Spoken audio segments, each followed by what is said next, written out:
The manila folder felt unnaturally heavy in my hands as I stood outside the polished oak doors of Patterson and Associates.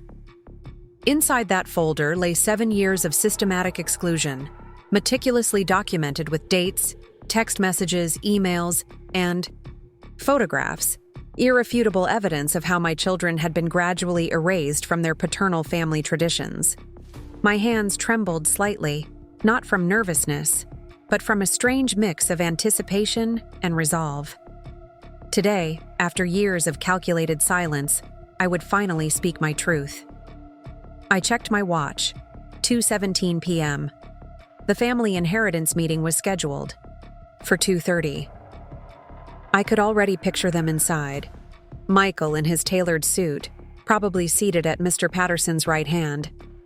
Debbie with her perfect highlights and perpetual look of mild disapproval, and Harold, my former father-in-law, whose declining health had prompted this gathering, but whose sharp mind still controlled the family's considerable fortune. They weren't expecting me to bring documentation. They certainly weren't expecting me to have kept such meticulous records. Taking a deep breath, I smoothed down the front of my navy dress, purchased specifically for this occasion, practical yet professional, and pushed open the door. The secretary looked up, recognition flashing across her face. "Mrs. Williams," she said with practiced politeness, "they're expecting you in the conference room." "It's Ms. Reynolds now," I corrected gently, having reverted to my maiden name. After the divorce, I've been Ms. Reynolds for 6 years. Before we jump back in, tell us where you're tuning in from. And if this story touches you, make sure you're subscribed, because tomorrow, I've saved something extra special for you. The conference room fell silent as I entered. Michael's expression shifted from bland professional courtesy to wariness when he noticed the folder in my hands. We had been divorced for 8 years, but I could still read his micro-expressions like a familiar book. The slight tightening around his eyes, the barely perceptible straightening of his posture. He knew I hadn't come unprepared. "Sarah," Harold acknowledged from the head of the table, his voice still commanding despite his frail appearance. Oxygen tubes ran from his nose to a portable tank beside his wheelchair. "Thank you for joining us. I know this must be unusual for you." Unusual was an understatement. I hadn't been invited to a Williams family gathering in years, not since the divorce when they closed ranks around Michael as if I had been the unfaithful one.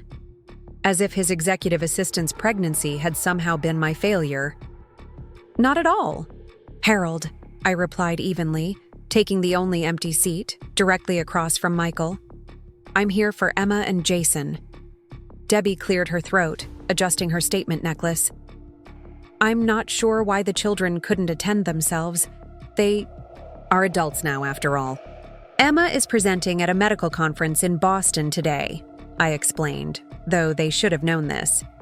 "And Jason is in his final exam period at graduate school. They asked me to represent their interests." I didn't add that their absence was by design, my suggestion. They didn't need to witness what I was about to do. Mr. Patterson, gray-haired and precise in his movements, distributed leather portfolios to each of us. "Now that we're all here, we can begin. As you know, Harold has requested this meeting to discuss the allocation of his estate, given his..." He paused diplomatically. "Health considerations." Harold waved a hand impatiently. "I'm dying, Patterson. We all know it. The cancer's spread to my liver. 3 months, maybe 4. Let's not dance around it." The bluntness was so characteristic of my former father-in-law that I nearly smiled. It was one of the qualities I had genuinely admired about him during the 20 years I had been married to his son. Harold Williams had built his construction empire through direct talk and unwavering decisions. Even facing death, he remained true to form. "Very well," Mr. Patterson continued, unfazed. "Harold wishes to ensure that his estate is distributed according to his precise wishes, with minimal complications after his passing. The portfolio before you outlines the proposed distribution of assets, including the family business, properties, investments, and personal items of significance. I opened the portfolio, scanning the contents with practiced efficiency, a skill honed during my years as a hospital administrator. The documents were detailed and complex, but the essence was clear. The bulk of Harold's $27 million estate would go to Michael, with substantial portions designated for Debbie, various charities, and 2 trust funds. One for Emma and one for Jason. On paper, it looked generous, fair even. My children would each receive approximately $5 million in trust funds, accessible in staged distributions. But something about the phrasing caught my attention. "Mr. Patterson," I said, looking up from the document, "on page 7, there's a condition attached to Emma and Jason's trusts.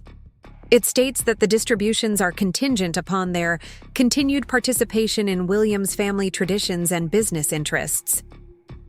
Could you clarify what that means exactly?" Michael shifted in his seat. Debbie suddenly became very interested in her manicure. Harold's gaze met mine directly. "It means what it says, Sarah. Family money is for family members, not distant relatives who can't be bothered to show up for Christmas dinner or the annual company retreat." And there it was, the opening I had been waiting for. With deliberate calm, I placed my manila folder on the gleaming conference table and opened it. "That's actually why I brought this today, Harold. I think there's been some misunderstanding about Emma and Jason's absence from family gatherings."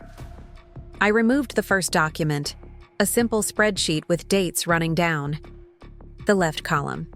Across the top were column headers: event, invitation received, invitation method, notice given, and correspondence. "This is a complete record of every Williams family gathering for the past 7 years, I explained, sliding copies toward each person at the table. Holidays, birthdays, anniversaries, company events, everything. Michael's face darkened. "What is this supposed to be?" "Documentation," I replied simply. After the 3rd consecutive Thanksgiving, when the children were told plans had already been finalized or invitations arrived after they had made other commitments, I started keeping records. I thought perhaps it was an oversight. Now I see it was something else entirely. Harold frowned, putting on his reading glasses to examine the spreadsheet. "I don't understand. The children are always invited to family events." "Are they?" I removed a stack of printed emails and text message screenshots.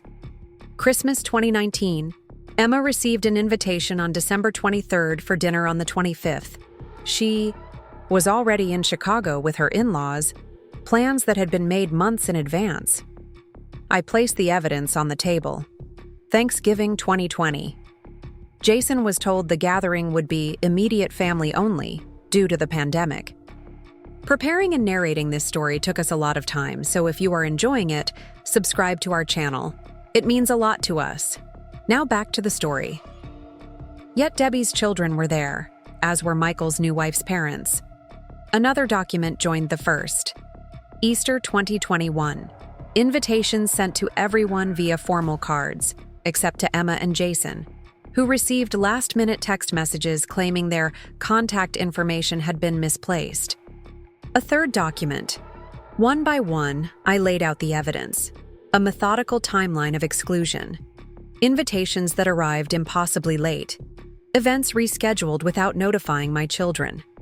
Gatherings they discovered only afterward through social media posts where extended family and friends were clearly present, but they had been told it was just immediate family.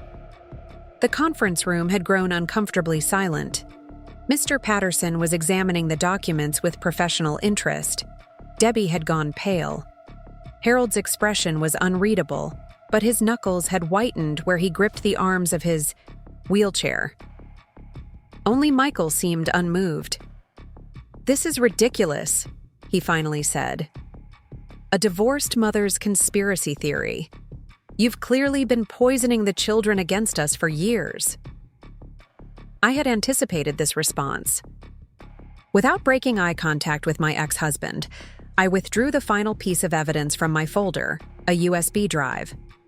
This contains recorded phone conversations between Emma, Jason, and various family members, all legally obtained with their knowledge and consent, including, I paused, letting the moment stretch, a call between Jason and Debbie from last Christmas where she explicitly tells him that Harold's health makes it too stressful to have non-immediate family present, and that Michael thought it best to keep things simple.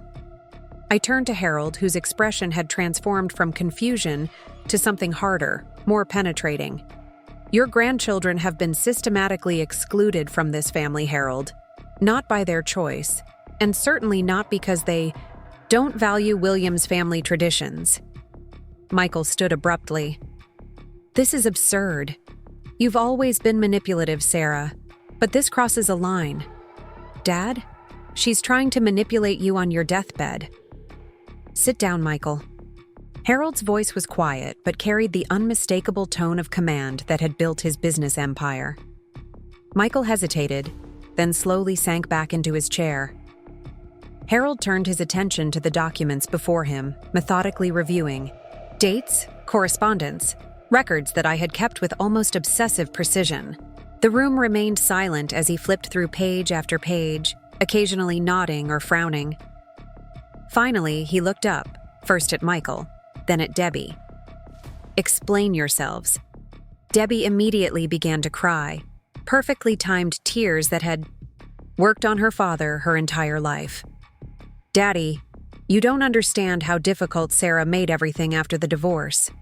She was always creating scheduling conflicts, making demands. We tried to include the children, but she... The evidence suggests otherwise, Deborah, Mr. Patterson interjected, surprising everyone. The lawyer rarely offered personal observations during these meetings. These records are quite thorough and consistent. They've been altered or fabricated, Michael insisted, but his voice lacked conviction. I met his gaze steadily. The original emails are all available for forensic examination. The text messages have cellular records to verify their authenticity. The voice recordings speak for themselves. I've made copies of everything, including records of social media posts showing family gatherings my children were told weren't happening. I turned back to Harold. I'm not here for drama, Harold. I'm not even here for the money. Emma is a successful surgeon now, and Jason is completing his MBA. They'll be fine regardless of your decision. Then why? Harold asked, genuine. Curiosity in his voice. Why keep these records? Why bring them today? I considered my answer carefully. The truth was complex. Part protection, part vindication, part closure for wounds that had never properly healed. Because they deserve to know the truth, I finally said. Emma and Jason have spent years blaming themselves, wondering what they did wrong, why their family seemed to drift away after the divorce. They've made excuses for missed invitations and last-minute cancellations. They've carried guilt that was never theirs to bear. I closed the folder gently. They deserve to know that they weren't forgotten. They were excluded. And before you make their inheritance contingent on family participation, you should understand why that participation hasn't happened. Harold's gaze remained fixed on me, evaluating, considering. I had known this man for nearly 30 years. He could be ruthless in business, but he had also been capable of surprising generosity. Most importantly, he valued truth, sometimes brutally so, above almost everything else. Patterson, he finally said, not looking away from me, we'll need to revise the documents. Michael started to protest, but Harold silenced him with a raised hand. Not now, Michael. He turned to his lawyer. Remove all conditions from Emma and Jason's trusts, and increase the amounts to $3 million each. Debbie gasped. Michael's face flushed with anger. Dad, you can't be serious. She shows up with some emails and suddenly you're doubling the children's inheritance? Harold's expression hardened. What I'm seeing here goes beyond missed invitations, Michael. I'm seeing a pattern of deliberate exclusion of my grandchildren from this family. Orchestrated, if I'm understanding correctly, primarily by you and your sister. That's not, Debbie began, but Harold cut her off. I've watched you both operate in business long enough to recognize a systematic approach when I see one. He tapped the spreadsheet with a gnarled finger. This is methodical. This was intentional. He turned to Mr. Patterson. Add another stipulation to the revised documents. I want a separate fund established. Let's call it the Williams Family Reconciliation Trust. $5 million. The income from this trust will fund quarterly family gatherings for the next 20 years. Attendance is mandatory for anyone named in my will who wishes to receive their inheritance. A stunned silence fell over the room. Harold smiled thinly. That's right. Every 3 months, this entire family will sit down together for a minimum of 4 hours. Dinner, holiday, whatever the occasion. Proper invitations will be sent at least 60 days in advance. No excuses, no last-minute changes. Miss 2 gatherings without documented medical emergencies, and your portion of the inheritance gets redistributed to the others who showed up. He looked directly at Michael. You wanted family participation to be a condition of inheritance? Fine. But it applies to everyone, not just my grandchildren. The implications settled over the room like a heavy blanket. 20 years of mandatory family gatherings. 80 forced reunions with people who had deliberately pushed my children away. Harold, I said carefully, that's not what I came here to accomplish. I know exactly why you came, Sarah, he replied, his expression softening slightly. You came to defend your children, as you've clearly been doing for years. I respect that. He glanced at the documents again. What I don't respect is what's happened in my family without my knowledge.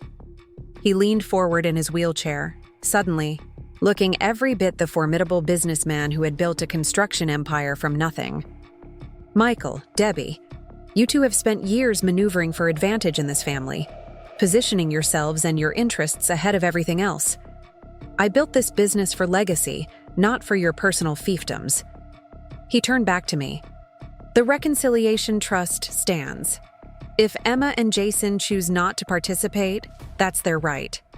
Their personal trusts will remain intact regardless. But I suspect they're better people than what I'm seeing in this room today. They might actually give this family a chance to heal. Mr. Patterson cleared his throat. I'll have the revised documents prepared by tomorrow, Harold. Harold nodded, then fixed his gaze on me once more. Those records you kept, I want copies. All of them. I have some reading to do before these medications take me under again. I hesitated, then nodded. I'll have everything sent to Mr. Patterson's office tomorrow. Good. Harold gestured for his nurse, who had been waiting discreetly in the corner, to approach. I think I've had enough excitement for one day. As the nurse prepared to wheel him out, Harold paused beside my chair. You know, Sarah, I always liked you. Even after the divorce, you were the most honest person in Michael's life. His voice lowered. I should have paid more attention to what was happening. I'm sorry I didn't. Before I could respond, he was being wheeled from the room, leaving behind a stunned silence. Michael was the first to recover. Congratulations, he said bitterly. You finally got what you wanted. I stood, gathering my documentation back into the folder. What I wanted was for my children to have their family, Michael. All I did today was show your father who has been preventing that from happening. Debbie sniffled dramatically. You've turned Daddy against us. On his deathbed. No, Debbie, I replied, closing my folder with finality. Your actions did that. I just kept records. As I walked toward the door, Michael called after me. This isn't over. I'll contest the will. I'll say he wasn't of sound mind. I turned. Back one last time. The entire meeting has been recorded, Michael. Standard practice for Mr. Patterson's firm. I glanced at the lawyer, who nodded confirmation. Your father was remarkably lucid today, but go ahead and try. Just be prepared for these documents to become public record during probate. The threat of public exposure hung in the air. Michael's position as CEO of Williams Construction depended on his reputation. The donors for Debbie's charitable foundation wouldn't appreciate evidence of her systematic exclusion of family members. I left without another word, the weight of the manila folder in my hands considerably lighter than when I had arrived. The cool Portland air hit my face as I exited the building. For the first time in years, I felt a sense of resolution. Not joy. There was no joy in what had transpired in that conference room, but clarity, perhaps even justice. My phone buzzed with a text from Emma. How did it go? I considered how to respond, how to explain the complexity of what had just occurred. Finally, I simply wrote, "Your grandfather wants to see you and Jason. Soon. I'll explain everything. Tonight." As I walked to my car, I reflected on the power of documentation, how simple records, kept consistently over time, had revealed a truth that might otherwise have remained buried. For years, I had questioned whether keeping those records was petty or obsessive. Today had proven it was neither. It was necessary. Harold Williams died 6 weeks later, surrounded by family, real family, including Emma and Jason, who had flown in despite their busy schedules. The Reconciliation Trust went into effect immediately, just as he had instructed. The first mandatory family gathering was held the following month. It was awkward, tense, filled with forced conversation and lingering resentment. But it happened. And so did the next one, and the one after that. Slowly, almost imperceptibly at first, something began to change. Not forgiveness, that would take much longer, but understanding, perhaps. Recognition of patterns that had gone unchallenged for too long. I attended some of these gatherings at my children's invitation, watched as they rebuilt connections that had been deliberately severed, observed as Michael and Debbie, faced with irrefutable evidence of their behavior, gradually began the difficult work of earning back trust. The manila folder stayed in my home office filing cabinet. I never needed to open it again, but I kept it nonetheless, a reminder that sometimes the most powerful act of protection isn't confrontation, but documentation. Silent, patient, irrefutable proof that the truth will eventually find its voice. And when it does, even the most carefully constructed narratives will crumble in its wake.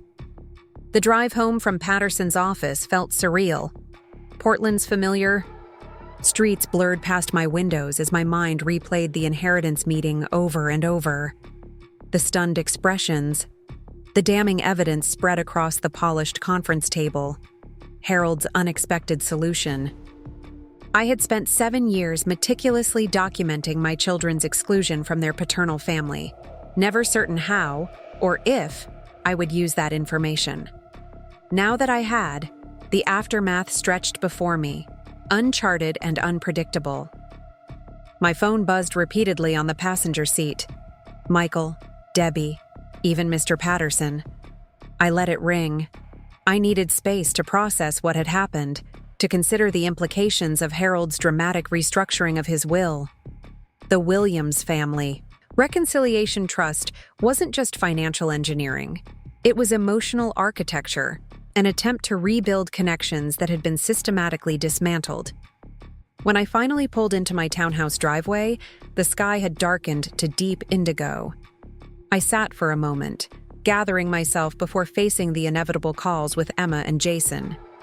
They deserved to know exactly what had transpired, what their grandfather had decreed, and what it might mean for our fractured family going forward. My townhouse welcomed me with familiar comfort, modest but thoughtfully arranged, walls adorned with photographs of Emma and Jason through the years. College graduations, Emma's white coat ceremony, Jason's undergraduate thesis presentation. A life documented through milestones that the Williams family had largely missed, by choice rather than circumstance. I poured myself a glass of Pinot Noir and settled at my kitchen table, opening my laptop to retrieve the digital copies of everything I had presented that afternoon.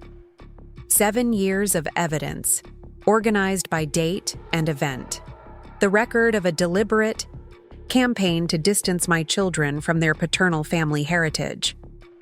What had started as simple note-taking, dates, responses, excuses, had evolved into comprehensive documentation.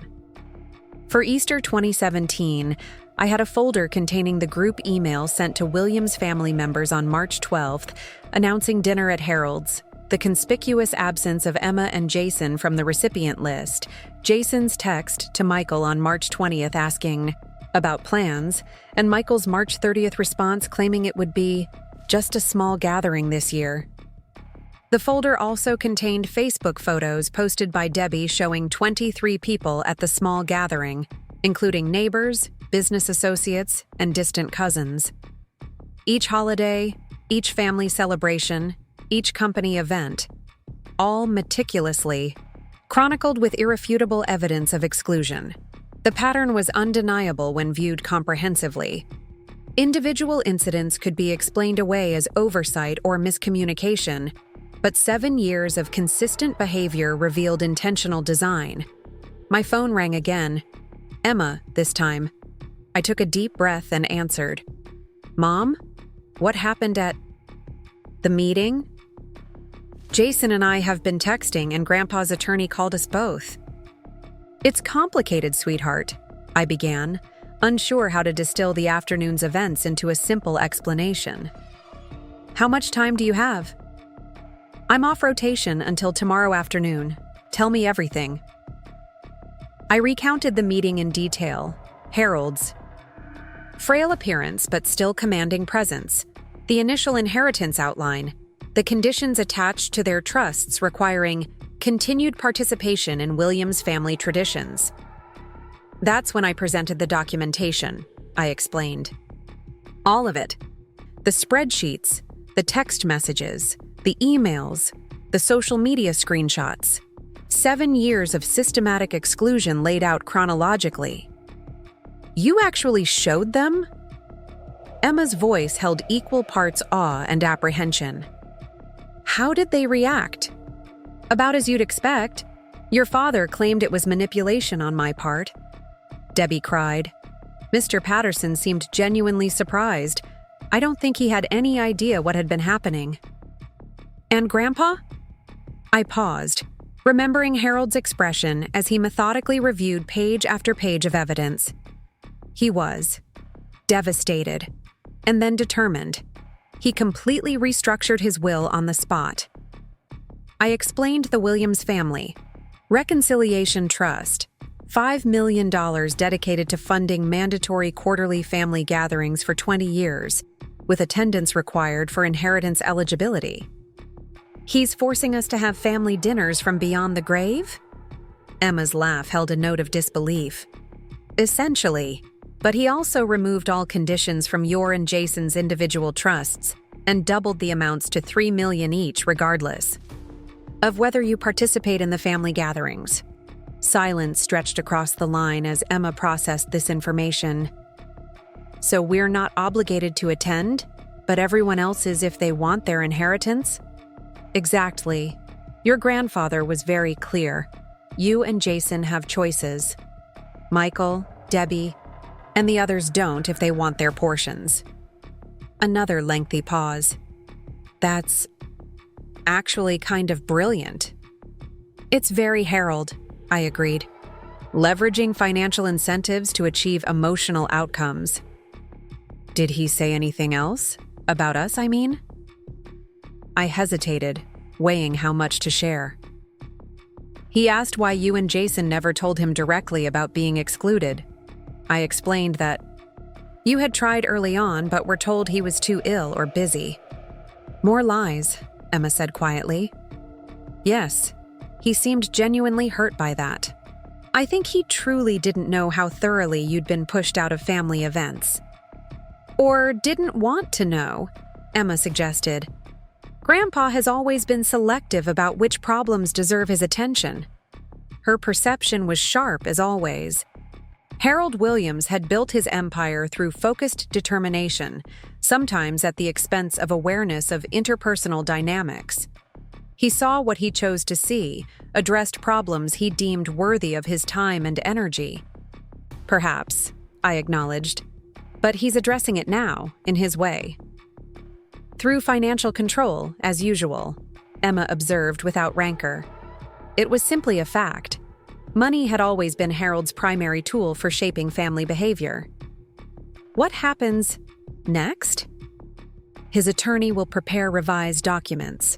Harold wants copies of all my documentation, and the first mandatory family gathering will be scheduled soon after his death.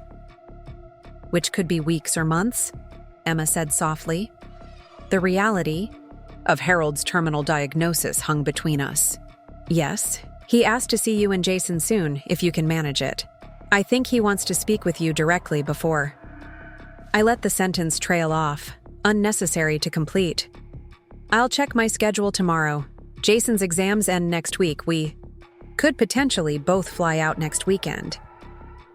We talked for another hour, discussing logistics, implications, the complex emotions surrounding such a dramatic family intervention. When we finally said goodnight, I felt both drained and oddly unburdened. The truth was out. The documentation had served its purpose. What happened next was beyond my control. The following morning, I carefully organized complete digital and physical copies of my documentation to send to Mr. Patterson's office as Harold had requested. As I prepared the materials, my doorbell rang unexpectedly. When I opened it, Michael stood on my porch, looking uncharacteristically disheveled. "We need to talk," he said without preamble. I hesitated, then stepped aside to let him enter. In 28 years of knowing Michael Williams, I had never seen him look so undone. His typical polished appearance, a fundamental component of his identity as Williams Construction's CEO, had given way to rumpled clothing and visible exhaustion. He paced my living room, seemingly unable to settle. "How long?" he finally asked. "How long have you been keeping those records?" 7 years, I replied simply, remaining standing. This wasn't a conversation where I wanted to cede the physical advantage of height. Since the third consecutive Thanksgiving, when the children were told plans had already been finalized, or invitations arrived after they had made other commitments. He ran a hand through his hair, a gesture from our early marriage that I hadn't seen in years. "And you never said anything? Just documented in silence?" I tried having conversations early on. With you, with Debbie, even with your mother before she passed. Each time I was told I was overreacting, that there was no pattern, that scheduling was just complicated after divorce. So you built a case instead. The accusation hung in the air between us. "I kept records," I corrected. Initially to confirm my own perceptions, later to protect the children from gaslighting about their place in this family. Michael's pacing stopped abruptly. "Gaslighting? That's a serious accusation, Sarah. Is it inaccurate?" When Jason called about Thanksgiving plans and was told it was just immediate family, only to see Instagram posts showing 30 people, including neighbors and business associates, what would you call that? He had no immediate response. When Emma reached out 3 months in advance about Christmas scheduling, received no response despite multiple follow-ups, then got a text on December 23rd saying, "Plans are set, but maybe next year." What is that exactly? Michael sank onto my sofa, the defensive anger draining from his posture. It wasn't supposed to be so. Systematic. The admission hung in the air between us, not a denial, not even a justification, just acknowledgement of the pattern I had, documented. What was it supposed to be then? I asked, finally taking a seat across from him. He stared at his hands for a long moment. After the divorce, things were complicated. Caroline was pregnant. The family dynamics were shifting. Debbie felt strongly that maintaining certain appearances was important for the company image. And certain appearances didn't include my children? The sharpness in my voice surprised even me. They were a reminder, he admitted quietly, of the marriage, of the scandal, of failure. They're your children, Michael, not reminders, not symbols, living, breathing people who spent years wondering why their family was disappearing from their lives. He flinched visibly at this. It wasn't supposed to be permanent, just a temporary adjustment period. That extended for 7 years. I didn't realize how consistent it had become, he said, though the excuse sounded hollow even to him, judging by his expression. Debbie handled most of the social calendar. I just went along with it. You didn't notice your children's absence from every major family gathering for nearly a decade? His silence was answer enough. What do you want, Michael? Finally asked. Why are you here? He looked up, his expression a complex mixture of regret, calculation, and something resembling genuine remorse. Dad's changes to the will are problematic. The Family Reconciliation Trust, the mandatory gatherings, it's not practical. And there it was, the real purpose of his visit. Not reconciliation or accountability, but damage control for the inheritance. Restructuring. It seems entirely practical to me, I replied. Attendance 4 times a year in exchange for millions. Most people would consider that a reasonable time investment. It's not about the time. It's about forcing relationships that should develop naturally. I couldn't help but laugh at this. Naturally? There's nothing natural about systematically excluding family members for 7 years. Your father is using the only tool he trusts, financial incentives, to repair what you and Debbie deliberately damaged. Michael's jaw tightened. I'm trying to have a reasonable conversation about this, Sarah. Then be reasonable. Acknowledge what the documentation proved. Take responsibility for your role in it, and recognize that Harold's solution, while heavy-handed, is addressing a real problem. He stood again, resuming his pacing. What if I offered to make amends? Differently? Without the trust structure, without the forced gatherings, a genuine attempt at reconciliation. That's between you and your children, I said, and your father. I presented the evidence because Emma and Jason deserved to have the truth known, especially before inheritance was made contingent on family participation they'd been deliberately prevented from having. What happens next isn't my decision. You could influence Dad. He respects you, even after all these years. The naked appeal was so characteristic of the Michael I had known during our marriage. Always looking for leverage, for negotiation points, for a way to reshape uncomfortable realities into more manageable forms. I won't be intervening in Harold's decisions. He's seen the evidence and drawn his own conclusions. Michael's expression hardened. This vendetta? Documentation isn't a vendetta, I interrupted. It's a record of what actually happened. The fact that the reality makes you uncomfortable doesn't make it vengeful. He stared at me for a long moment, reassessing. The Michael I had married was exceptionally intelligent, particularly in evaluating which battles could be won and which required strategic retreat. This was clearly becoming the latter. Emma and Jason will be visiting your father next weekend, I said, into the lengthening silence. If you want to begin making amends, that would be an appropriate time to start. He nodded once, crisply, the business executive reasserting control over the emotional man who had briefly surfaced. Will you be there? No, this is between them and their father and grandfather. My role in this particular chapter is complete.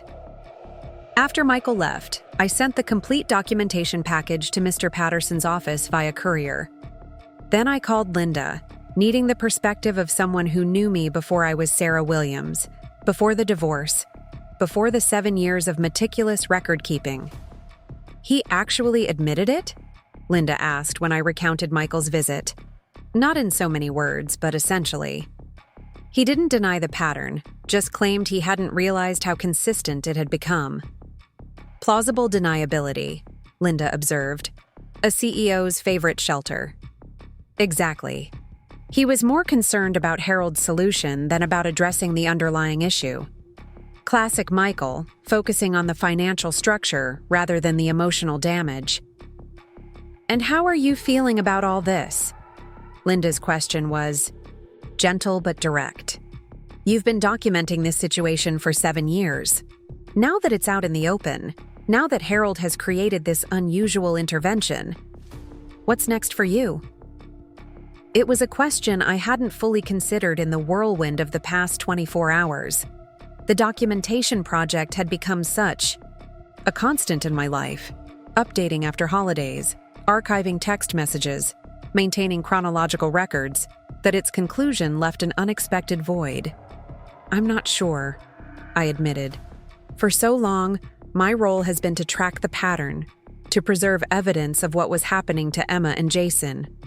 Now that purpose has been fulfilled. Perhaps that's the point, Linda suggested. You've been the record keeper, the evidence gatherer, the silent witness. Maybe now you get to just be Sarah again. The observation resonated more deeply than I expected. How much of my post-divorce identity had become entwined with this documentation project?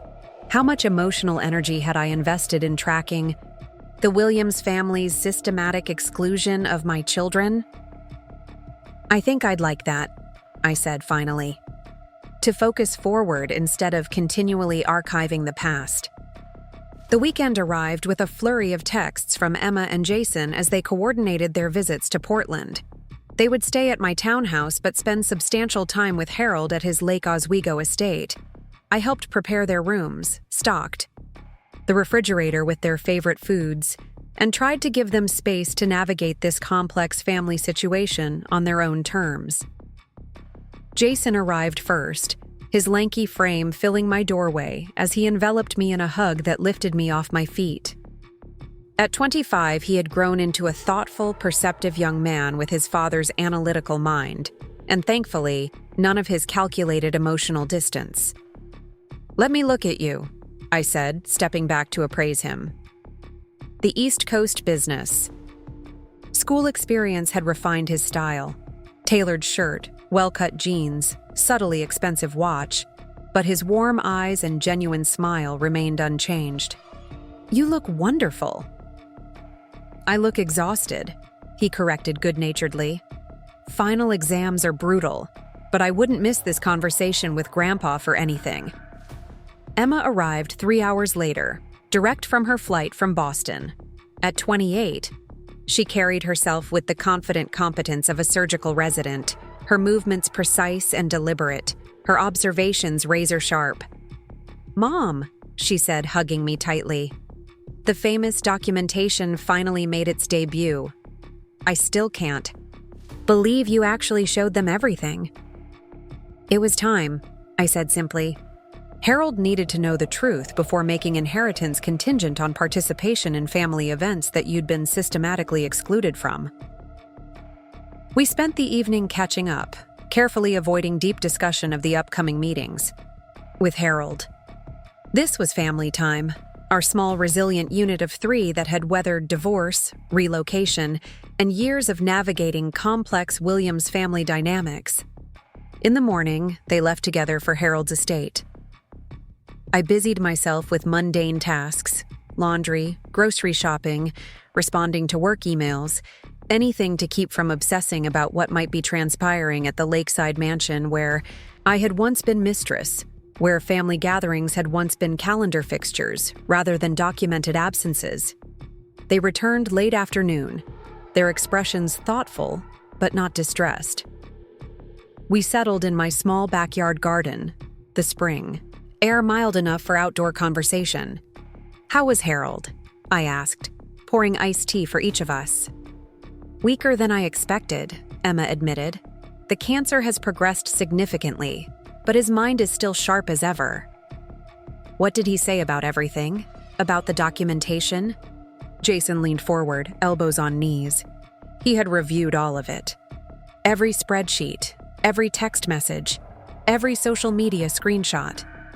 He said it was the most damning evidence of family failure he'd ever encountered.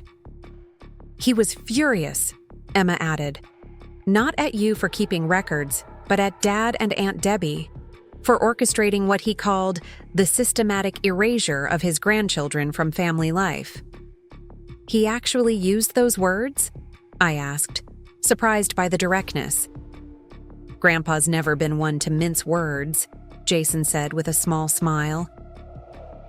Especially now, with limited time left, he was brutally honest about everything. He asked us directly if we wanted relationships with the extended family, Emma continued, if the reconciliation trust was something we would participate in, or if we preferred to simply take our inheritance and maintain distance. What did you tell him? I asked, careful to keep my tone neutral. These were their decisions, their relationships to navigate. The siblings exchanged glances, a silent communication passing between them. We told him we'd attend the gatherings, Jason said finally. Not for the money. We both clarified that our inheritance isn't contingent on attendance, but because we're willing to try if everyone else is genuinely committed to changing the patterns. Grandpa seemed relieved, Emma added. He said he doesn't have time to fix what's broken, but he can at least create structure that makes repair possible. Did you see your father, Debbie? I kept my questions factual, avoiding any commentary that might influence their perspectives. Dad was there, Jason confirmed. Subdued, uncomfortable. He attempted something resembling an apology, though it was more acknowledgement than genuine contrition. Classic Dad, Emma said, not unkindly. He acknowledged the communication failures and scheduling oversights, without ever quite admitting they were deliberate or consistent. And you're both okay with that? I couldn't help but ask. After years of documentating their exclusion, their hurt, their gradual resignation to being outsiders in their paternal family, their apparent readiness to attempt reconciliation surprised me. Emma considered this question carefully. I'm not okay with what happened, she clarified, but I'm willing to see if anything can be salvaged going forward. Grandpa doesn't have much time left. His reconciliation trust is his final attempt to fix his family. I can respect that enough to participate, at least initially. Same, Jason agreed, though I made it clear to Dad that reconciliation requires acknowledgement of what actually happened, not just vague references to communication issues. The documentation makes denial impossible. Pride swelled in my chest, not for my record-keeping, but for the thoughtful, measured adults my children had become. They were neither naively forgiving nor bitterly resentful. They were clear-eyed about the past, yet open to possible futures. There's something else, Emma said, exchanging another glance with her brother. Grandpa wants to see you, alone. Tomorrow morning, if possible. The request was unexpected. I had assumed my role in this family drama was complete with the presentation of documentation at the inheritance meeting. Did he say why? Just that he has something important to discuss before he finalizes the revised will, Jason explained. Something he wants to address personally, not through attorneys. I agreed to the meeting, curious despite myself about what Harold Williams could possibly want to discuss with his former daughter-in-law after the bombshell revelations of the inheritance meeting. The following morning dawned clear and bright. Portland's temperamental spring weather cooperating for once. I dressed carefully for the meeting, professional but not formal, neither adversarial nor overly familiar. My navy dress from the inheritance meeting paired with a lighter cardigan. Approachable but dignified. Harold's Lake Oswego estate remained, as impressive as when I had first seen it 30 years earlier as Michael's new girlfriend. Situated on a prime lakefront lot, the colonial-style mansion had been Harold and Margaret's pride, the physical manifestation of Williams' constructions, Success. I had attended countless gatherings here during my marriage. Holidays, company celebrations, summer barbecues where business and family seamlessly merged. The security gate recognized my car. Someone had added me to the system in anticipation of my visit, and swung open silently. As I drove up the curved driveway, memories surfaced unbidden. Emma learning to ride a bike on this same path, Jason's 10th birthday party on the sprawling lawn, Margaret's garden parties where I had always felt slightly out of place among Portland's business elite. Harold's nurse met me at the door, a competent-looking woman in her 40s who introduced herself as Natalie. "He's having a good morning," she informed me as she led me through the familiar hallways. "More alert than he's been in days, but please keep the visit under an hour. He tires easily." She showed me to Harold's study rather than the more formal living room or the medical setup I had expected. The wood-paneled room with its wall of windows overlooking the lake had been Harold's sanctuary, his thinking space, the place where Williams Construction's most significant decisions had been made over decades. Harold sat in his wheelchair near the windows, oxygen tubes in place, but otherwise looking more like himself than he had at the inheritance meeting. He wore a proper button-down shirt and slacks rather than the comfortable clothing of invalids. His white hair neatly combed, his bearing still commanding despite his physical frailty. "Sarah," he acknowledged as I entered. "Thank you for coming." "Of course," I replied, taking the seat he indicated across from him. "Emma and Jason said you wanted to speak with me." He nodded, dismissing the nurse with a gentle wave. When the door closed behind her, he fixed me with the penetrating gaze that had intimidated business competitors for decades. 7 years of documentation, he said without preamble. "That requires extraordinary patience and foresight." "Or stubbornness," I offered with a small smile. "Both, I suspect." His returning smile was brief but genuine. "I've been reviewing everything you provided. The pattern is undeniable. What I can't determine is why you chose documentation rather than confrontation. That's not the Sarah I remember from your marriage to my son." The observation was surprisingly perceptive. The younger Sarah, the one who had married Michael, Williams at 22, had been direct, sometimes to a fault. I had never hesitated to address issues head-on, to challenge decisions I disagreed with, to advocate for my perspective. "People change," I said simply. After the divorce, after watching how quickly the family closed ranks around Michael despite his infidelity, I realized confrontation wouldn't be effective. Documentation was. Insurance. Protection for Emma and Jason against gaslighting. About their place in this family. Harold nodded slowly, processing this. "And what did you intend to do with all this evidence? Before my inheritance meeting provided an opportunity?" It was a fair question, one I had asked myself repeatedly over the years of quiet record-keeping. "I didn't have a specific plan," I admitted. "Initially, I wasn't even sure there was a pattern. I thought perhaps I was being overly sensitive, seeing coordination where there was only coincidence. But as the evidence accumulated, as the pattern became undeniable, I kept documenting because someone needed to bear witness to what was happening to my children." Harold's gaze remained steady, evaluative. "And now that the evidence has been presented, now that I've created the reconciliation trust as a response, what role do you see for yourself going forward?" The question caught me off guard. "I don't see a role for myself in Williams' family reconciliation," I said carefully.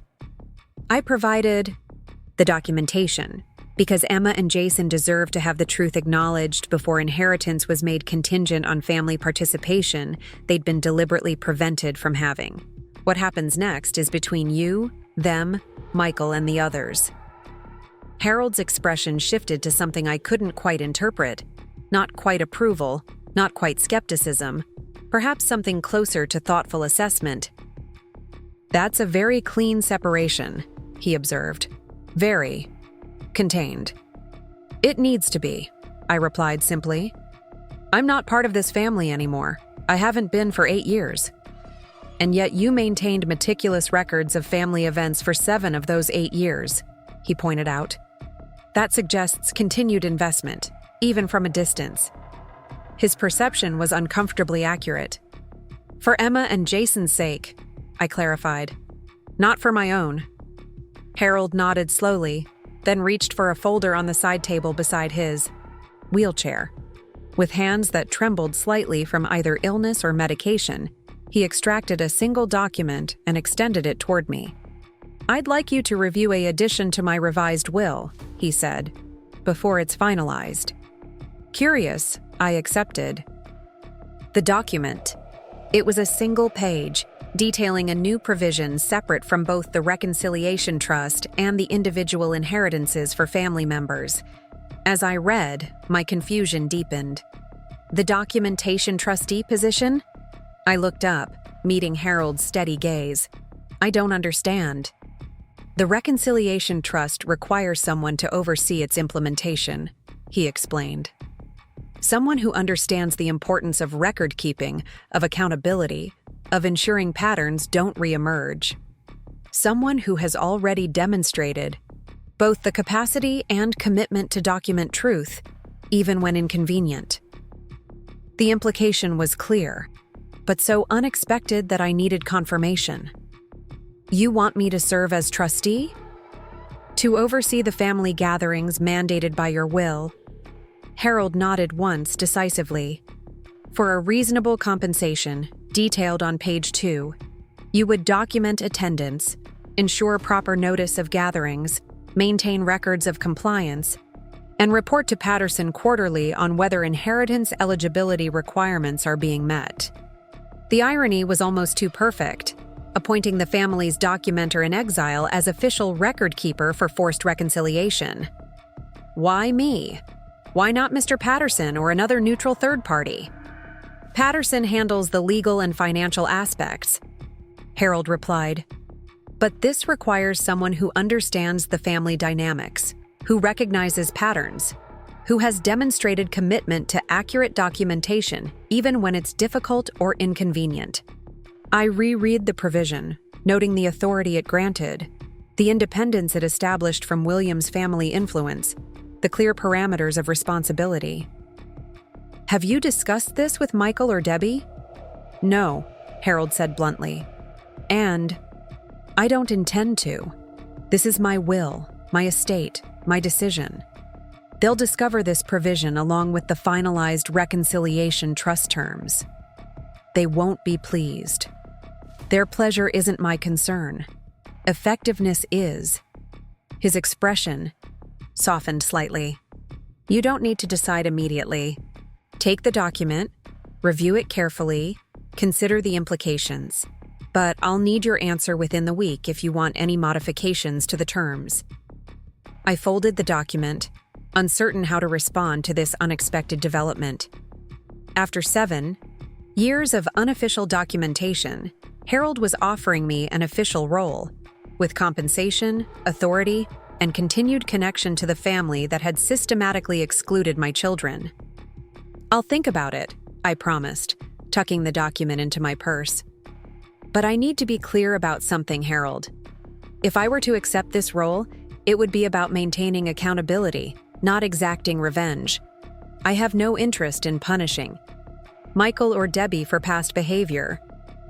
I would expect nothing less, Harold replied, his expression suggesting this response had confirmed something important for him. You've always been fair-minded, Sarah, even when others weren't fair to you.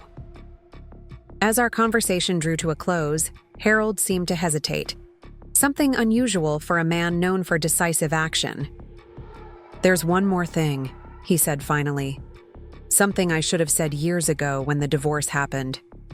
I waited, unsure what could possibly follow after all these revelations. I was wrong, he said simply, to allow the family to close ranks around Michael despite his behavior, to accept the gradual exclusion of Emma and Jason from family life, to not question the patterns that your documentation has now made undeniable. He met my gaze directly. I failed my grandchildren, and I failed you. The acknowledgement, unexpected and unqualified, caught me completely off guard. In 30 years of knowing Harold Williams, I had never heard him admit failure so plainly. "Thank you for saying that," I managed, genuinely moved by his candor. "It changes nothing about the past," he said pragmatically. "But perhaps it clarifies intentions for the future." He gestured toward my purse where the trustee provision now rested. "Consider the offer carefully. Patterson will call next week for your decision." As Natalie showed me out, I felt strangely unmoored. For 7 years, my documentation project had given me a specific role in relation to the Williams family. Silent. Witness, evidence gatherer, record keeper of exclusion. Now Harold was offering me an official position with similar responsibilities, but very different implications. The documentation trustee would not be an outsider observing from a distance, but an integral part of the reconciliation mechanism Harold had designed. Not passively recording exclusion, but actively ensuring inclusion through financial incentives and clear accountability. It was an elegant solution, perfectly suited to Harold's pragmatic approach to family dynamics. The question now was whether I could, or should, accept such a role in the family that had once been mine, then systematically pushed my children from its center. As I drove away from the lakeside estate, the manila folder that had once held 7 years of documentation now contained a new proposal, a new potential chapter in a story I had thought was concluding. Whatever I decided, Harold Williams had ensured that the family record keeper's work wasn't finished yet. Harold Williams died on a Tuesday morning in May, just as Portland's cherry blossoms reached their peak. The call came from Emma at 5:47 a.m., her voice steady despite the circumstances. "He went peacefully," she told me. "Jason and I were both here. So was Dad." I sat on the edge of my bed, watching dawn break over the city through my bedroom window. Death, like documentation, had its own peculiar clarity, a definitive end, to ambiguity, a moment from which there could be no revision or reinterpretation. "How are you holding up?" I asked, concerned more for my children than for the man who had been my father-in-law for 20 years. "I'm okay," Emma replied, the slight tremor in her voice belying her words. "He was ready.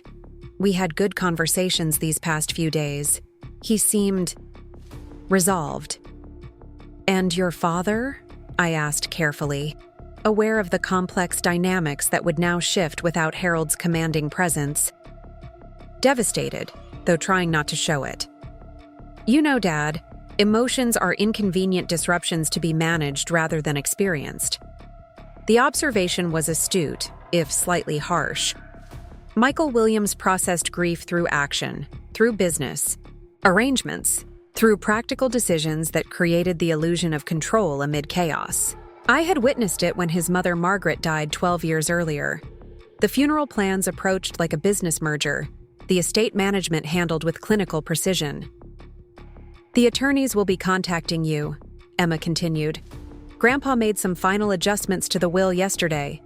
He was insistent about finalizing everything, even though he could barely stay awake." I wasn't surprised. Harold had built his construction empire through unwavering determination and meticulous attention to detail. He would approach his own death with the same focused resolve. "I'll be available whenever they need me," I assured her. "Do you and Jason want me to come to the house? Or would you prefer some space with your father? Could you come around noon? Dad has business calls scheduled, even today, and I could use your help organizing Grandpa's personal effects. He left specific instructions about certain items." The request felt significant, not just practical assistance, but symbolic inclusion at a moment when family boundaries were being reestablished. "Of course, I'll bring lunch." After hanging up, I moved through my morning routine with mechanical precision, my mind replaying the extraordinary events of the past few weeks. The inheritance meeting, the revelation of my 7 years of documentation, Harold's unexpected reconciliation trust, my appointment as official trustee overseeing the mandated family gatherings for the next 20 years. 20 years of Williams, family obligation that would now begin in earnest with Harold's funeral and the first official reconciliation gathering.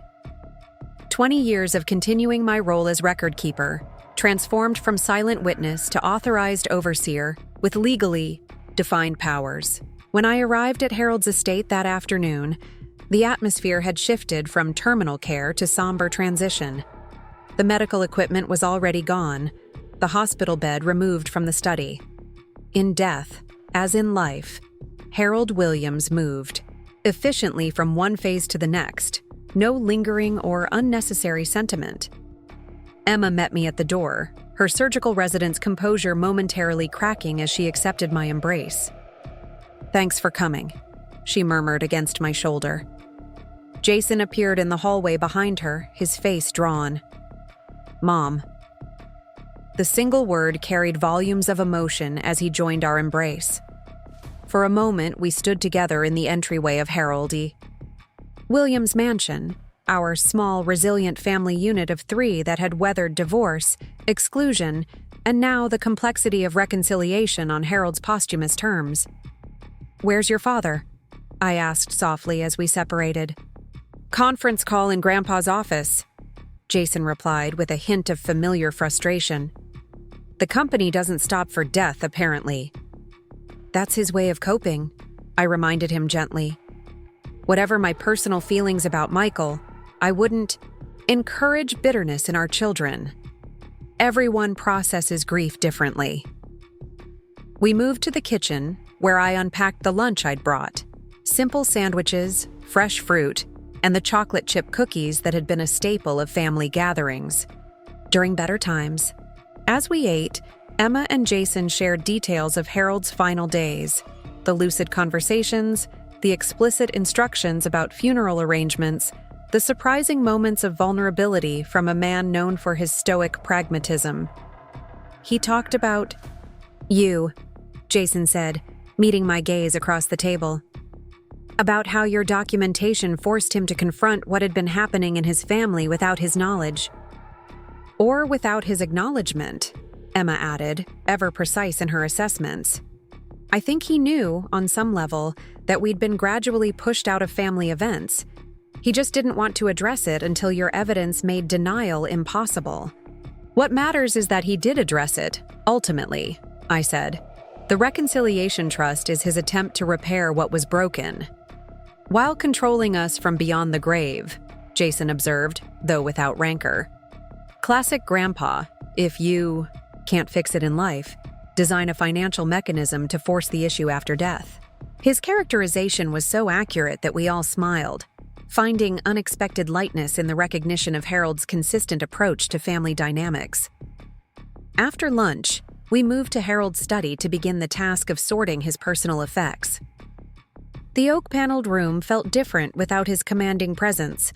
The leather chair behind the massive desk empty, the wall of family photographs a silent testament to happier times. Grandpa left specific instructions about who gets what, Emma explained, retrieving a leather-bound notebook from the desk drawer. He was very clear about certain items having specific destinations. She opened the notebook, revealing Harold's distinctive handwriting, precise block letters that reflected his architectural background. Page after page detailed his wishes for personal possessions, from furniture to artwork to family heirlooms. "Your name is in here, Mom," Jason said, peering over Emma's shoulder with surprise. "Several times, actually."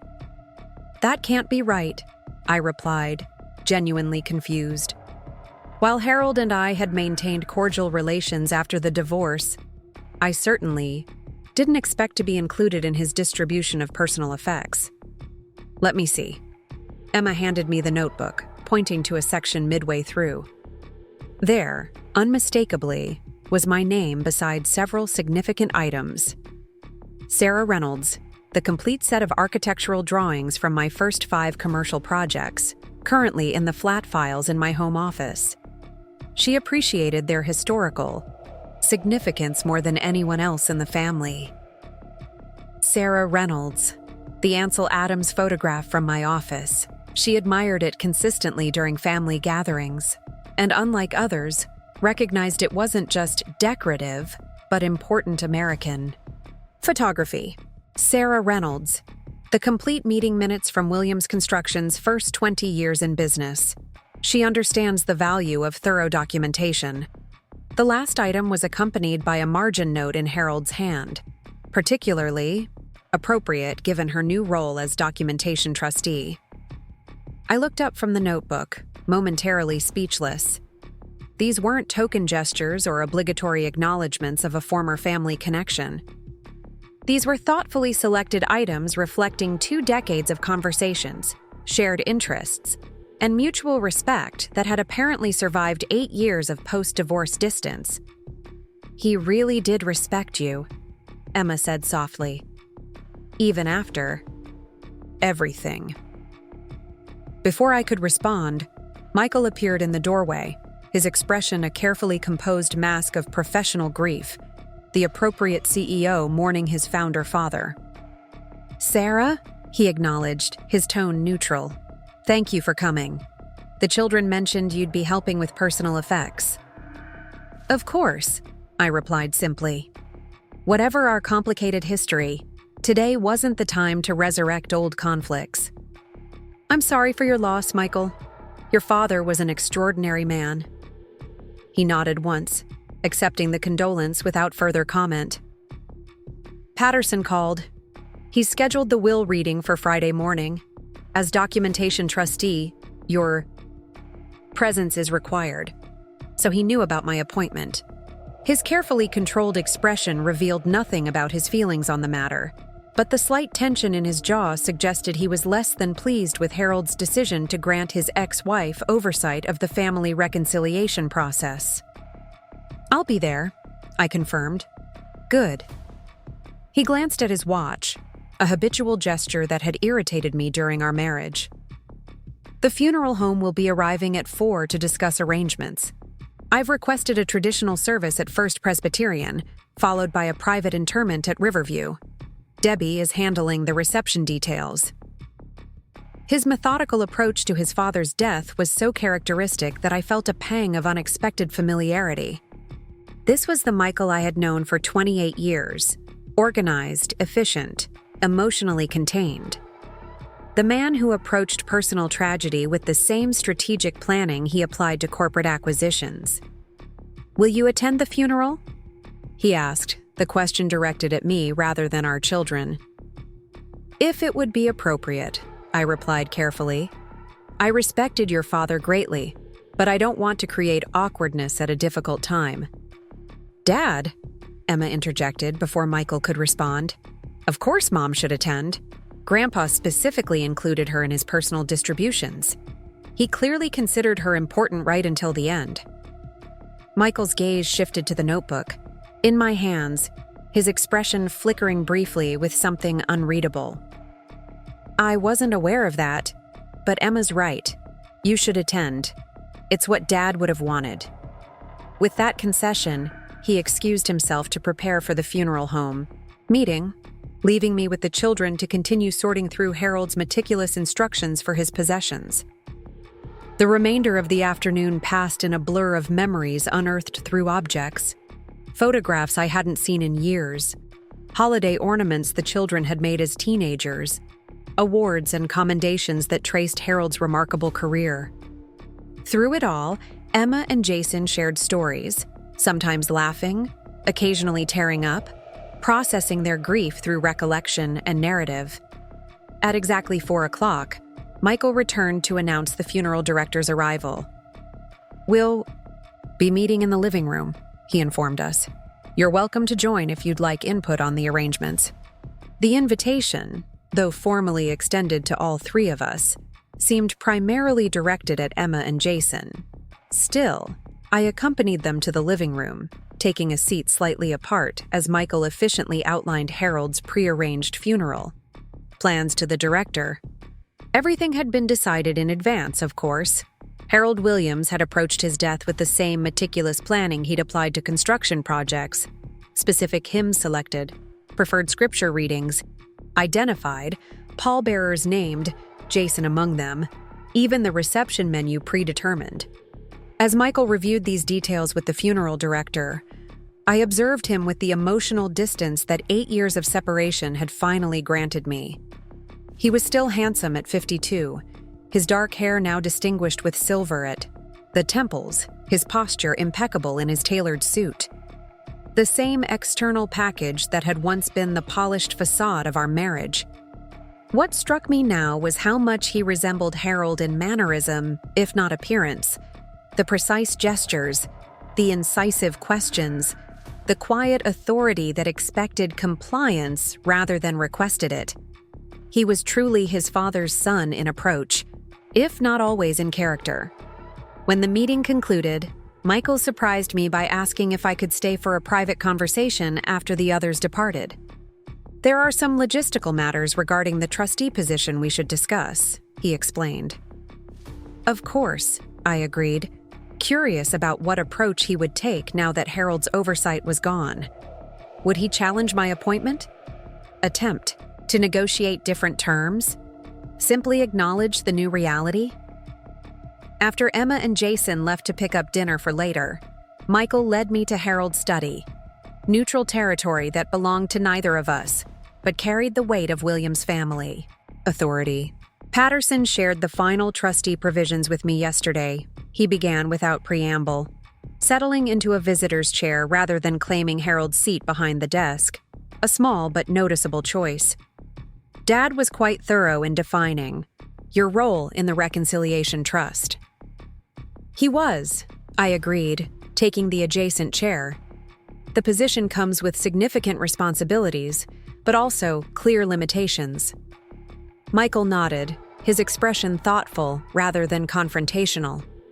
I've reviewed the documentation you presented at the inheritance meeting. All of it. He met my gaze directly. It's compelling evidence, more comprehensive than I realized during the initial presentation. The acknowledgement surprised me. I had expected resistance, perhaps even hostility, not this measured recognition of what my records had revealed. It wasn't created to be weaponized, I said carefully. I never intended to use it against you or Debbie. Yet you maintained it for 7 years, he observed. That suggests purpose beyond simple record-keeping. The purpose evolved, I admitted. Initially, I was confirming my own perceptions, making sure I wasn't imagining the pattern of exclusion. Later, it became protection for Emma and Jason against gaslighting about their place in the family. Michael winced slightly at the term gaslighting, but didn't dispute it. And now, as documentation trustee, what's your purpose in accepting that role? The question seemed genuine rather than accusatory. I considered my answer carefully. To honor Harold's intentions, I said. Finally. He recognized that something valuable had been damaged in this family and designed a mechanism to repair it. The trust only works if someone maintains objective records of compliance and participation. That's a role I'm uniquely qualified for, given my history of documentation. And it doesn't feel excessive? 20 years of mandatory family gatherings under your oversight? It wasn't my solution, I reminded him. It was your father's. And frankly, given what my records revealed about the systematic exclusion of your children from family events, it seems proportionate. Michael was quiet for a moment, his gaze drifting to the wall of family photographs behind Harold's desk. Many showed happier times. Michael and Debbie as children with their parents, company celebrations where 3 generations of Williams family members stood proudly together, holiday gatherings from my marriage years when Emma and Jason were still teenagers. I failed them, he said finally, so quietly I almost missed it. Not just as a husband to you, but as a father. I allowed their connection to this family to be systematically dismantled. The admission was unexpected in both content and tone. No qualifications, no deflections, just simple acknowledgement of what the documentation had proven. Yes, I agreed, neither softening the truth nor sharpening it with accusation. You did. He looked back at me, something shifting in his expression. How do I fix that? Beyond Harold's mandated gatherings and financial incentives? How do I repair what 7 years of exclusion has damaged? The question felt sincere, vulnerable in a way Michael Williams rarely allowed himself to be. It wasn't a CEO seeking efficient solutions or a divorcee managing family obligations. It was simply a father recognizing harm done to his children. You start by acknowledging the pattern without qualification, I said after a thoughtful pause. Not communication failures or scheduling oversights. Actual recognition that Emma and Jason were deliberately excluded from family events as part of a coordinated effort. Michael nodded slowly. And then? Then you listen. Really listen. To how that exclusion affected them, without defensiveness or explanation. You hear their experience without trying to reframe it. And after that? You demonstrate change through consistent behavior over time, not grand gestures or promises, steady, reliable inclusion that eventually rebuilds trust. He absorbed this with uncharacteristic patience.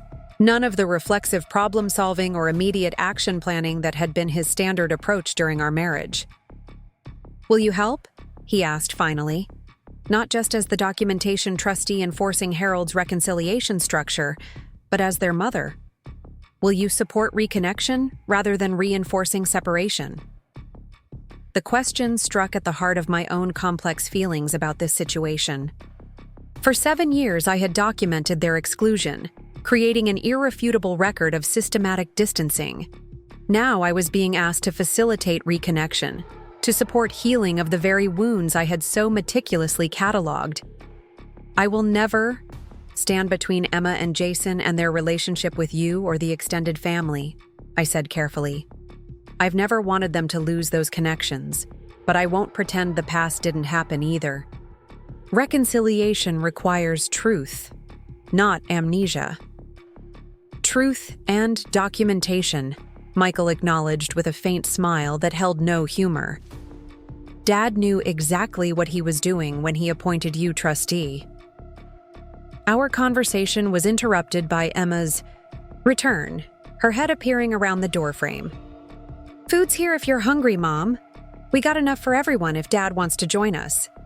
The invitation, casual but meaningful, created a moment of charged silence between Michael and me. This wasn't part of Harold's mandated gatherings or official reconciliation structure. It was simply a daughter, including her father and mother, in an ordinary meal during an extraordinary time. "Your father and I were just finishing our conversation," I said, rising from my chair. "I'm sure he has other matters to attend to this evening." "Actually," Michael said, surprising me again, "I'd like to join you if that's all right. We could continue discussing the funeral arrangements over dinner." The meal that followed in Harold's kitchen was perhaps the most surreal family gathering I had experienced since the divorce 8 years earlier. The four of us, Michael, Emma, Jason, and I, sitting around the casual breakfast table rather than the formal dining room, sharing Thai takeout from cardboard containers while discussing Harold's funeral and reminiscing about his life. There was awkwardness, certainly, moments of silence that stretched a beat too long, conversational detours when we approached topics too closely associated with painful history. But there was also something else, a tentative reset, perhaps, or at least a willingness to occupy the same space without the weight of immediate conflict. As we finished eating, Jason broached the subject we had all been circling. "So, the reconciliation trust starts now, right? With mandatory family gatherings? For the next 20 years? The first official gathering will be scheduled after the funeral and will reading," Michael confirmed. "Patterson will distribute the formal requirements to everyone named in the will. And Mom will be documenting everything," Emma added, glancing my way. "Making sure everyone follows Grandpa's rules if they want their inheritance." "That's an oversimplification," I said quickly, not wanting my role to be mischaracterized. "I'll be maintaining records of attendance and participation as required by the trust provisions. The goal isn't punishment, but accountability. Ensuring patterns don't reemerge," Michael added, echoing Harold's words from our earlier conversation about the trustee position. Dad was very clear about that aspect of your role. The acknowledgement of my legitimate function in this family restructuring, coming from Michael without resentment or challenge, felt like a significant shift. Not reconciliation, not yet, but perhaps the beginning of a more honest engagement with reality. As I drove home later that evening, Portland's city lights reflecting off the Willamette River, I found myself in the unfamiliar position of considering future documentation rather than analyzing the past. For 7 years, my records had focused on exclusion, cataloging absences, archiving rejections, preserving evidence of systematic distancing. Now, Harold had tasked me with documenting inclusion, tracking attendance, recording participation, maintaining an official record of family reconnection. The responsibility felt weighty but purposeful, a natural evolution of the role I had already assumed. My phone rang just as I turned onto my street, Emma's name appearing on the car's display. "Everything okay?" I asked, immediately concerned about my children after such an emotionally complex day. "Yes, fine," she assured me. "I just wanted to tell you something before tomorrow." After you left, Dad talked to Jason and me for over an hour. Really talked, not the usual surface check-ins or practical discussions. "About what?" I kept my tone neutral, careful not to impose any expectation on this development.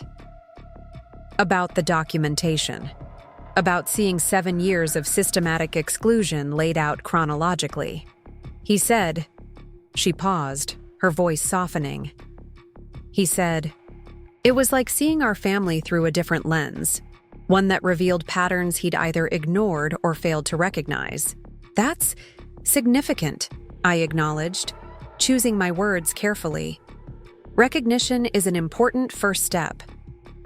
He apologized, Mom, not with qualifications or explanations or business speak, an actual apology for allowing us to be pushed out of family connections, for prioritizing Debbie's social engineering over his relationship with us. I pulled into my driveway but remained in the car, giving this conversation the full attention it deserved.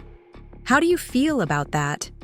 "Cautiously optimistic," Emma replied after a thoughtful pause.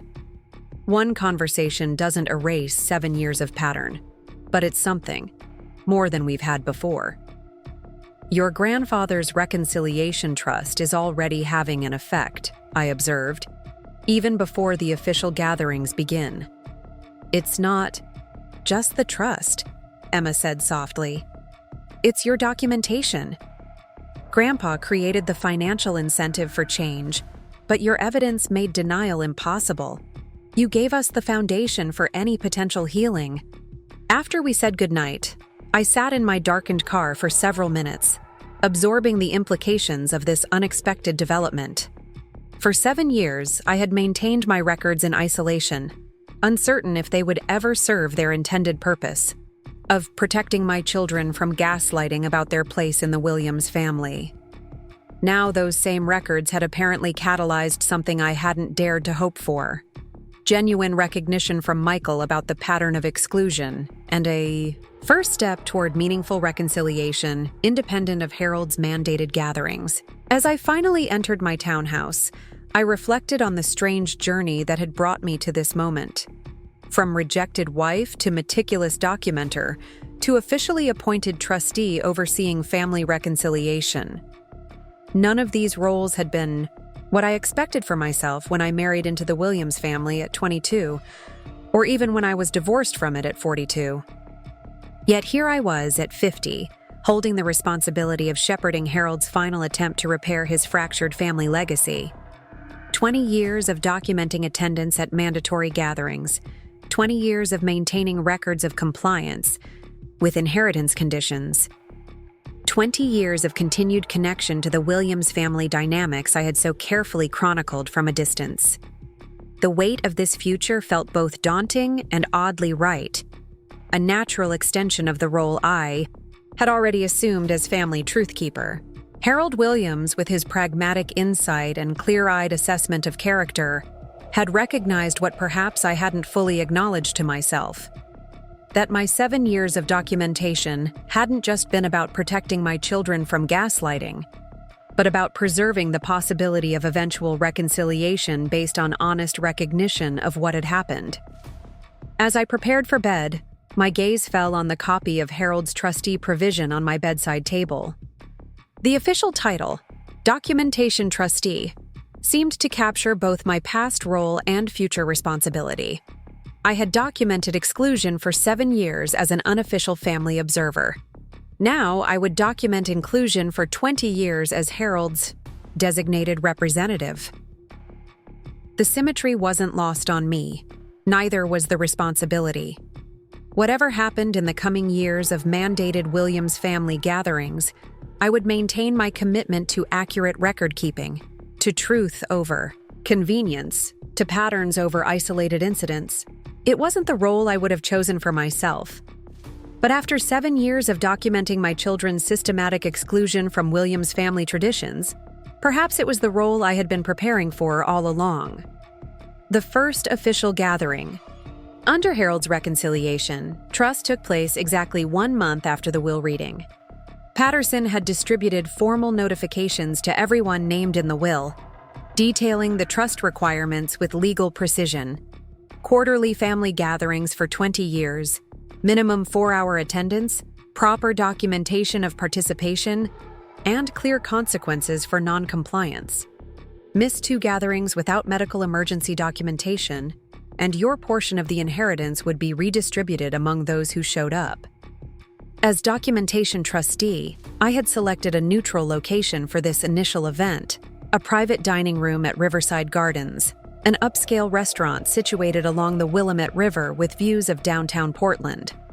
Not Harold's mansion with its loaded history, not my townhouse where Michael and Debbie would feel like visitors, not the Williams construction headquarters where corporate dynamics would overshadow personal connections. Somewhere new, where we might begin the awkward process of mandatory family reconciliation on fresh ground. I arrived an hour early, arranging the room according to the specifications I had developed after careful consideration. Round tables, rather than a single long one, allowing for natural conversation groups while still maintaining a cohesive gathering. Name cards strategically placed to separate established alliances and encourage new interactions. A discrete tablet on my own, table where I would maintain the official attendance record and participation notes required by the trust provisions. As the Williams family began arriving, I greeted each person at the entrance, clipboard in hand for official check-in, not to create an institutional atmosphere, but to establish from the beginning that these gatherings had purpose and structure beyond ordinary family meals. This wasn't social hour. It was Harold's carefully designed reconciliation mechanism with legal and financial implications. Michael arrived first, precisely on time as always, his expression a mixture of resignation and determination. Sarah, he acknowledged with a nod. This is unusual. For all of us, I agreed, checking his name on the attendance sheet. But it's what Harold wanted. Dad always did have unconventional solutions to family problems, he observed with unexpected wryness. Though mandatory attendance with financial penalties sets a new standard even for him. Emma and Jason arrived together, their presence, both supporting each other through this strange new family configuration. They had been discussing the Reconciliation Trust extensively since Harold's death, processing its implications, and considering how to approach these mandatory gatherings with authenticity rather than mere compliance. Mom, Emma greeted me with a quick hug before signing the attendance sheet. Everything looks perfect, very neutral territory. That was the intention, I confirmed. We're all starting from an uncomfortable position here. No need to add loaded environments to the equation. Debbie arrived 7 minutes late. Not enough to trigger any official notice, but sufficient to make a subtle statement about her feelings regarding these mandated gatherings. Her husband Thomas followed, his affable personality a strategic counterbalance to her more calculating approach to family dynamics. "Sarah," she greeted me with professional courtesy rather than warmth. "I see you've embraced the bureaucratic aspects of your trustee role." She nodded toward my clipboard and tablet. "Documentation was the foundation of Harold's trust design," I replied evenly. "Maintaining clear records ensures everyone understands what's required for inheritance eligibility." The remaining family members arrived in quick succession. Michael's new wife Caroline with their 6-year-old daughter Grace, Debbie's college-aged children Alex and Madison, Harold's younger brother Robert with his wife Susan, and a few more distant relatives who had been included in Harold's will. All told, 14 people whose financial futures were now tied to quarterly attendance at these gatherings for the next 20 years. Once everyone was seated according to my carefully arranged name cards, I stood to address the group, acutely, aware of the unusual authority Harold had granted me over this family that had once been mine, then systematically excluded my children, and now was legally required to include us all. "Thank you for coming," I began, keeping my tone professional but not cold. "As you know, Harold established the Williams Family Reconciliation Trust with specific requirements for inheritance eligibility. Quarterly gatherings with mandatory attendance are the cornerstone of his design." I gestured to the tablet where I would record participation. "As documentation trustee, I'll maintain records of attendance and meaningful interaction as required by the trust provisions. This isn't about policing conversation topics or forcing artificial connections. It's simply ensuring that Harold's intention, genuine family reconnection, has an opportunity to develop over time." The expressions around the room ranged from resignation, Michael, to thinly veiled resentment, Debbie, to curious observation, Emma and Jason. This was uncharted territory for all of us. Legally mandated family reconciliation with financial incentives and documentation requirements. "I suggest we begin simply," I continued, "sharing a meal together without expectations beyond civil conversation." Harold was clear that these gatherings should last a minimum of 4 hours, but the content and quality of interaction is for all of you to determine. As I took my seat, Michael surprised me by standing. "Before we begin, I'd like to say something." He glanced at me briefly, then addressed the entire group. "We're here because my father recognized something important had been damaged in this family. Connections that should have been maintained were deliberately severed." The directness of his statement created a ripple of surprise around the tables. Michael Williams, always the strategic communicator, rarely acknowledged uncomfortable truths so plainly. "For 7 years," he continued, "Emma and Jason were systematically excluded from family gatherings through late invitations, schedule changes, and misleading information. This wasn't accidental. It wasn't circumstantial. It was a pattern, and I was complicit in it." Debbie shifted uncomfortably in her seat, clearly displeased with Michael's unfiltered acknowledgement. Several other family members looked confused or surprised, apparently unaware of the full story behind Harold's reconciliation trust. "Sarah documented this pattern meticulously," Michael added, nodding in my direction. "When she presented the evidence at Dad's inheritance meeting, he recognized it as a fundamental failure that needed to be addressed. Hence, this trust. Hence, these mandatory gatherings." He looked directly at Emma and Jason. "I can't undo those 7 years. But I can acknowledge what happened, take responsibility for my part in it, and commit to the reconciliation Dad designed. Not just because of the inheritance conditions, but because it's the right thing to do." The silence that followed felt weighty with unexpressed thoughts and reactions. Emma was the first to respond, her surgical resident's capacity for direct communication serving her well. "Thank you for saying that, Dad," she said simply. "Acknowledgement is an important first step." With that exchange, the formal portion of the gathering concluded, and servers appeared with the first course of the meal I had arranged. Conversation began tentatively, carefully navigating around potentially contentious topics. I observed the dynamics while maintaining notes on my tablet, not recording private conversations, but documenting general patterns of interaction and compliance with Harold's requirements. As the meal progressed, something unexpected began to emerge. Beyond the awkward pauses and occasional tension, genuine moments of connection surfaced. Jason discovered a shared interest in architectural history with Harold's brother Robert.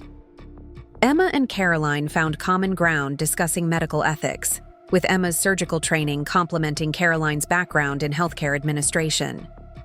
Even Debbie's daughter Madison, a college sophomore I had barely known, engaged Michael in a surprisingly animated conversation about her business major coursework. I documented these interactions with a growing sense that Harold's unconventional approach might contain more wisdom than initially apparent. Forced proximity created opportunity for discovery, connections that might never have developed in the vacuum created by 7 years of systematic exclusion. By the time dessert was served, the atmosphere had shifted perceptibly from rigid compliance to something approaching genuine family interaction. Not reconciliation, not yet. That would require more than a single meal, but perhaps the beginning of a path toward it. As the 4-hour minimum approached, I didn't need to announce the end of the official gathering. People simply continued their conversations, no longer watching the clock for the moment they could politely exit. When Michael's 6-year-old daughter Grace, whom Emma and Jason had just begun to know, asked if her older siblings would come see her soccer game the following weekend, the invitation felt like a small but significant bridge across the chasm, created by years of exclusion. Eventually, people began departing in small groups rather than immediate mass exodus. I remained at my table, completing my official documentation as the room gradually emptied. Michael approached as I was finishing, Caroline and Grace having already left. "That was better than I expected," he acknowledged, glancing at my tablet. "What exactly are you recording in your official capacity?" "Attendance, duration, general interaction patterns," I explained. "Not private conversations, just documentation that meaningful participation occurred rather than silent compliance." He nodded thoughtfully. "Dad knew what he was doing when he appointed you to this role. You've always seen the patterns the rest of us miss or ignore. 7 years of documentation tends to sharpen that skill," I observed without rancor. "Yes." He seemed about to say more, then simply asked, "Same time next quarter?" "Patterson will distribute the official notifications, but yes. The trust requires gatherings every 3 months for 20 years. 20 years, he repeated, the magnitude of Harold's design seeming to strike him anew. 80 mandatory family gatherings. Harold built structures meant to last, I reminded him. Buildings or family connections. He always thought in decades, not months. As Michael left, Emma and Jason approached my table, the last remaining family members in the private dining room. "Well, that was surreal," Jason observed, dropping into a chair beside me. "Mandatory family reconciliation, attempt 1. It went better than I anticipated," Emma acknowledged, taking the seat on my other side. Dad's acknowledgement at the beginning set a different tone than I expected. "He's trying," I said simply, completing my final notes before setting the tablet aside. "How do you both feel about this arrangement, now that you've experienced the first gathering?" They exchanged a glance, that silent sibling communication they had perfected over years of navigating William's family dynamics together. "It's weird," Jason admitted. "Connecting with family because Grandpa financially incentivized it from beyond the grave. But also, maybe necessary? Those interactions with Uncle Robert about architectural preservation would never have happened without this structured gathering. And Grace wouldn't know we exist," Emma added. "That little girl is our sister, and until today, we were essentially strangers to her." I nodded, understanding their complicated feelings. The reconciliation trust was simultaneously artificial and authentic. a constructed environment that nonetheless created space for genuine connections to potentially develop. "And how do you feel about my role in all this?" I asked, the question that had been lingering since Harold appointed me documentation trustee. "Overseeing these gatherings, maintaining records, essentially monitoring your family reconnections for the next 20 years? You mean, is it weird that our mom is the officially designated family record keeper after documenting our exclusion for 7 years?" Jason clarified with a small smile. "Yes, it's weird, but also perfect. Grandpa knew exactly what he was doing." Who better to ensure accountability than the person who already proved she would maintain records even when it was difficult and thankless? Emma added. "You're not just documenting attendance, Mom. You're bearing witness to whether real change happens over time." Their understanding of my role, and their apparent comfort with it, eased a concern I had carried since accepting Harold's appointment. I had worried they might see my continued documentation as an extension of past patterns rather than a bridge toward potential healing.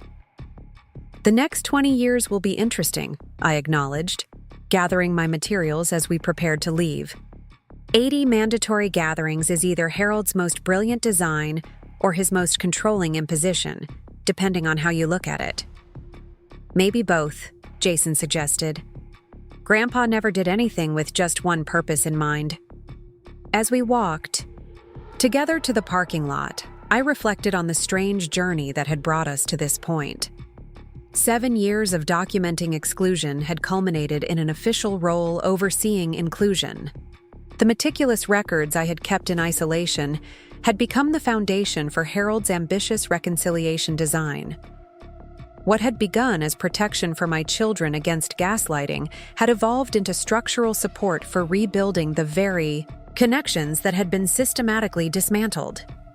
The second mandatory gathering, held 3 months later at a riverfront park with tables set up under ancient oak trees, built upon the tentative connections established at the first. More natural conversations emerged, less conscious awareness of the 4-hour minimum, greater willingness to engage across the previous divides. By the third gathering, hosted at Harold's lake house with his presence still palpably guiding the proceedings, something remarkable began to develop. Not just compliance with inheritance requirements, but genuine interest in reconnection. Emma helped Debbie's daughter Madison with medical school applications. Michael invited Jason to consult on a historical building renovation that Williams Construction had undertaken. Small bridges across the 7-year chasm of exclusion, constructed not just because Harold had mandated attendance, but because proximity created opportunity for authentic connection. The fourth gathering marked a full year of reconciliation, trust implementation. As I maintained the official documentation on my tablet, I noticed patterns emerging that went beyond Harold's basic requirements. People were arriving early, staying late. Side conversations about meeting for coffee or attending family events outside the mandatory gatherings. The artificial structure was gradually giving way to genuine interaction. After documenting these observations in my quarterly report to Patterson, I added a personal note. Harold's design is working. Not perfectly, not completely, but meaningfully. The mandatory nature creates proximity, but the connections developing appear increasingly authentic rather than merely compliant. 4 years into the Reconciliation Trust, the gatherings had evolved significantly from their awkward beginnings. 20-year-old Grace now knew her adult siblings well enough to call Emma for advice about college applications and Jason for help with her architectural design project. Debbie had softened her formerly rigid approach to family gatherings, occasionally even consulting me about scheduling family events outside the mandatory structure. Michael, perhaps most surprisingly, had transformed his approach to family connections. Where once he had passively allowed the systematic exclusion of his children from Williams' traditions, he now actively facilitated their inclusion in both family and business contexts. The acknowledgement he had offered at the first gathering had gradually evolved into consistent behavior change. Not perfect, but substantial enough to rebuild trust that had been systematically damaged. During the 16th mandatory gathering, as I documented the now familiar patterns of family interaction, Emma sat beside me during a quiet moment. "Do you ever think about what would have happened if you hadn't kept those records?" she asked. Watching Jason across the room, deep in conversation with Michael about a potential historic preservation project they were considering as partners. "If you hadn't documented all those missed holidays and exclusions?" I considered this counterfactual, carefully. "The pattern would have continued," I said finally. Without documentation, it was too easy to dismiss each incident as isolated or coincidental. The spreadsheets, the text messages, the email records, they revealed what could no longer be denied once seen comprehensively. "You were gathering evidence for a case you didn't know you'd eventually present," she observed. "Not exactly," I corrected gently. "I was preserving truth in case it was ever needed. The documentation wasn't created to punish or expose, but to protect against gaslighting about what was really happening." Emma nodded thoughtfully. "And now you're documenting the opposite. Inclusion instead of exclusion, connection instead of distance." "Full circle," I acknowledged. "From unofficial family record keeper to Harold's officially appointed documentation trustee." "We have 16 more years of mandatory gatherings," she noted. 64 more entries in your official records." "According to Harold's reconciliation design," I agreed. Though I suspect by then, the gatherings might continue even without the inheritance incentive. Patterns work in both directions. 7 years of systematic exclusion created distance, but these years of consistent inclusion are creating new habits of connection. As the gathering continued around us, I observed Michael approaching Debbie with what appeared to be family photographs. Older images from their childhood that he had discovered while organizing Harold's personal effects. For a moment, the siblings who had orchestrated 7 years of exclusion were simply brother and sister sharing memories of their parents, their defenses temporarily lowered by the power of shared history. My documentation tablet recorded this. Interaction with simple notation. Significant family history shared between key participants, voluntary engagement extending beyond minimum requirements. Clinical language for what was, in essence, the gradual healing Harold had envisioned when designing his reconciliation trust. Not perfect, not complete, but meaningful progress built through consistent structure over time. 7 years of documented exclusion had revealed a pattern too systematic to dismiss. Harold's reconciliation design now created the framework for a new pattern to emerge, one of reconnection, of acknowledgement, of gradual trust rebuilding. As I completed my official notes for the 16th gathering, I reflected on the power of documentation itself, how the simple act of recording reality could transform understanding, create accountability, and ultimately lay the foundation for healing. What had begun as quiet record-keeping had evolved into the architectural blueprint for family reconstruction. Harold Williams, master builder that he was, had recognized that truth must be the foundation of any lasting structure. My 7 years of holiday documentation had provided that foundation, painful but necessary for whatever the Williams family would eventually become. The mandatory gatherings would continue for 16 more years, each one documented in my official records. But the connections developing within that artificial structure were becoming increasingly genuine, a testament to Harold's insight that sometimes reconciliation requires both incentive and time, both structure and freedom, both documentation and discovery. My role as the family's official record keeper would last exactly as long as Harold had designed it to: 20 years of attendance records, participation notes, and quarterly reports. But the impact of those 7 years of holiday documentation would extend far beyond even Harold's ambitious timeframe, reshaping a family legacy that might otherwise have been permanently fractured by systematic exclusion. As I watched Emma, Jason, and the extended Williams family interact with increasing authenticity, I understood that documentation wasn't just about preserving the past. It was about creating possibility for the future, a future where patterns could be recognized, acknowledged, and ultimately transformed through the simple but powerful act of bearing witness to truth. Up next, you've got 2 more standout stories. Right on your screen. If this one hit the mark, you won't want to pass these up. Just click and check them out.